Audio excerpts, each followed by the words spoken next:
করব। তো আমরা যে সমস্ত সম্পত্তি ক্রয় করি এগুলোর ক্ষেত্রে আমরা দলিল করি। তাই নরমাল হচ্ছে দলিল কি জিনিস এটা আমাদের বলার প্রয়োজন নাই যে এমন একটা জিনিস যেটা দ্বারা আপনি আপনার মালিকানা দাবি করেন। তো আইনগতভাবে যদি আমরা যাই যে কোনো একটা লিখিত ডকুমেন্ট যার মাধ্যমে একজনের মালিকানা সে দাবি করে অথবা হস্তান্তর করে সেটাই হচ্ছে দলিল। আমাদের এই উপমহাদেশে আমরা দলিলের ইতিহাস যদি দেখি সর্বপ্রথম ১৭৮১ সালে আমরা দলিল নিবন্ধন সংক্রান্ত আইন দেখতে পাই। জাস্ট একটা অঞ্চলের জন্য নির্দিষ্ট একটা লোকাল আইন ছিল, যাও ছিল বেঙ্গল প্রেসিডেন্সির মধ্যে যেটা বর্তমানে কলকাতার অন্তর্ভুক্ত। এর পরবর্তীতে ১৮৬৪ সালে আমরা কি দেখতে পাই যে আমাদের এই উপমহাদেশের জন্য একটা কমন রেজিস্ট্রেশন আইন দেখতে পাই যার আন্ডারে দলিলগুলো রেজিস্ট্রেশন হয়। সেক্ষেত্রে ২ টা ছিল। একটা ছিল বাধ্যতামূলক দলিল রেজিস্ট্রেশন করতেই হবে, আর ছিল ঐচ্ছিক। পরবর্তীতে ১৯০৮ সালে যে আইনের অধীনে আজকে আমরা দলিলগুলো পাচ্ছি, এটা হচ্ছে আমাদের ১৯০৮ সালে। তাহলে এতটুকুই আমরা মনে রাখবো যে ১৭৮১ তে সর্বপ্রথম দলিল নিবন্ধন সংক্রান্ত আইন হয়। ১৮৬৪ সালে সর্বপ্রথম সারা ভারতীয় উপমহাদেশে আইনটা জারি হয়। কিছু দলিল বাধ্যতামূলক, কিছু ছিল ঐচ্ছিক। তো আমরা ওভারঅল যদি দেখি আমাদের সম্পত্তির মালিকানার দলিল আমরা ১৯০৮ এর আগে খুব রেয়ার ক্ষেত্রে পাবো। আর অতটা আমাদের দরকারও পড়ে না।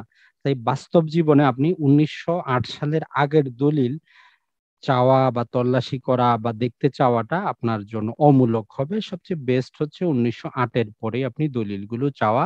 কারণ পূর্ণাঙ্গ রূপে একটা রেজিস্ট্রেশন আইন ১৯০৮ সালে এসেছে। তাহলে আমরা ১৯০৮ সাল থেকেই দলিল পাবো। তার আগেও কিছু হয়তো আপনি সম্পত্তির দলিল পাবেন রেয়ার ক্ষেত্রে। এখন এই যে দলিল এটার ইংরেজিতে বলি আমরা ডিড, এটা হচ্ছে একটা যেকোনো একটা বিষয় হচ্ছে একটা লিখিত ডকুমেন্ট। এতটুকু মনে রাখলেই হবে আপনার। যাকে আমরা দলিল বলতেছি এর ইংরেজি শব্দ হচ্ছে ডিড।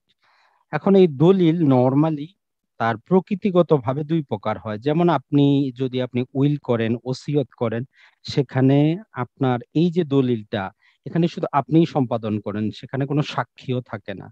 এই যে আপনি একটা ওসিয়ত করলেন, এই যে যেটা এক পক্ষ দ্বারা যেটাকে আরো সহজে বললে উত্তম পুরুষে সম্পাদিত যেটা বলা হয়, সেটা হচ্ছে ডিড পোল বলা হয়। অর্থাৎ এটা এক পক্ষ দ্বারা সম্পাদিত।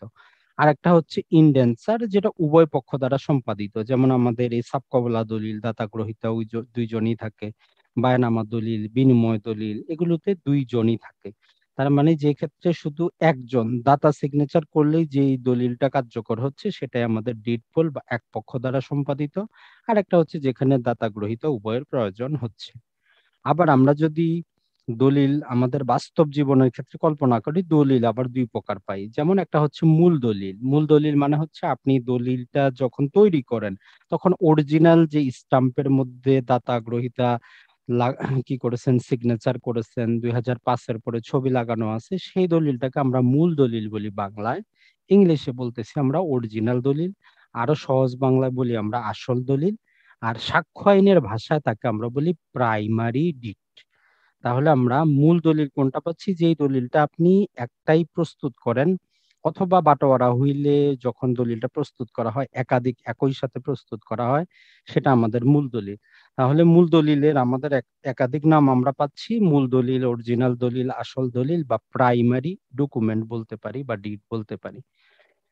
এই মূল দলিলের বিপরীতে আমরা নকল পাই। নকল বলতে এখানে বলা হচ্ছে মূল দলিলের অবিকল যেটা আমরা পাই। এটার অনেকগুলো নাম আছে যেমন নকল দলিল, জাবেদা, অবিকল নকল, সার্টিফাইড কপি বা সেকেন্ডারি ডিড।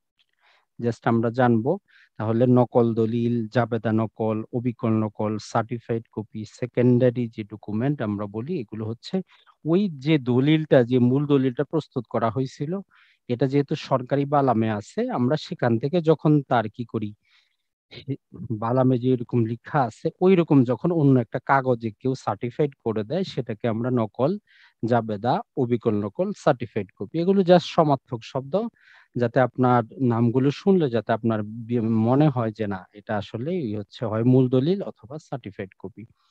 এখন এইরকম যদি ধরেন আপনার কাছে একটা মূল দলিল আছে আর আমার কাছে ওই দলিলটারে একটা সার্টিফাইড কপি বা নকল দলিল আছে, তো এক্ষেত্রে যেটা হয় যে দুইটাই কিন্তু কার্যকর।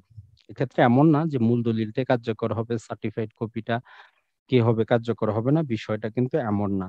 তো আমরা যদি দলিলের ক্ষেত্রে আমাদের একটা সাক্ষ্য আইন বলে একটা আইন আছে, ওই আইনে যেমন আপনি আদালতে মামলা করবেন, দেখবেন আইনজীবী আপনাকে বলবে যে মূল দলিল নিয়ে আসেন, তাছাড়া মামলা করা যাবে না। আসলে বিষয়টা আংশিক সত্য, সম্পূর্ণ কিন্তু সত্য না। আদালত কি চায়, আপনি যখন আপনার একটা মামলা করবেন মালিকানার জন্য, দখল উদ্ধারের জন্য, আইনজীবী বলবে মূল দলিল নিয়ে আসেন। তো অনেক ক্ষেত্রে মূল দলিল ড্যামেজ হয়ে যায়, পাওয়া যায় না, তখন আপনি যদি একটা সার্টিফাইড কপি নেন, এই সার্টিফাইড কপিটা দিয়েও আপনি কিন্তু মামলা করতে পারবেন। তবে এক্ষেত্রে তখন আইনজীবীকে কারণটা উল্লেখ করতে হয় যে মূল দলিলটা, প্রাইমারি যে এভিডেন্স যেটা, সেটা কেন নাই। সেক্ষেত্রে উনি বলেন, লিখে দেন তার আর্জিতে যে প্রাইমারি এভিডেন্স যেটা, মূল দলিল যেটা ছিল সেটা বিনষ্ট হওয়ার কারণে সার্টিফাইড কপি দ্বারা মামলা করা হচ্ছে। তাহলে আমরা এই সাথে সাথে সাক্ষ্য আইনের ভিত্তিতেও জানতেছি যেটা, যে সব সময় মামলা করার সময় আদালত চায় মূল দলিলটা, যেটা আমাদের 61 ধারায় বলা হচ্ছে যে প্রাইমারি এভিডেন্স জিনিসটা কি।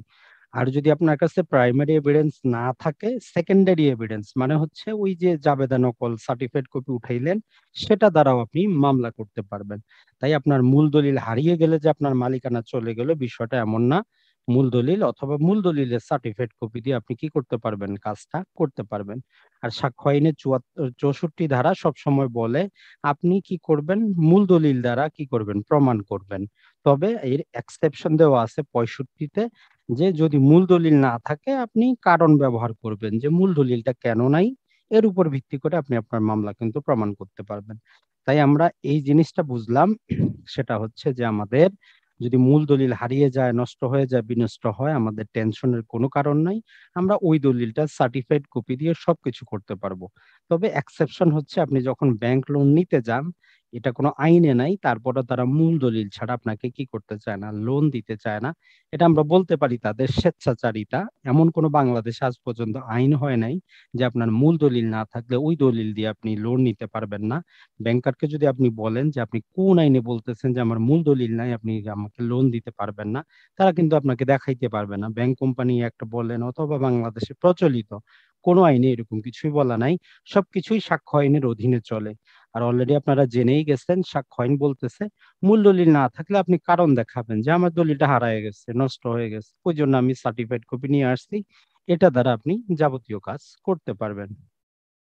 এখন আমাদের আরো কিছু কনফিউশন আমরা এই জন্যই দূর করব, দেখবেন যে অনেকে মালিকানার দলিল কাউকে দিতে চায় না।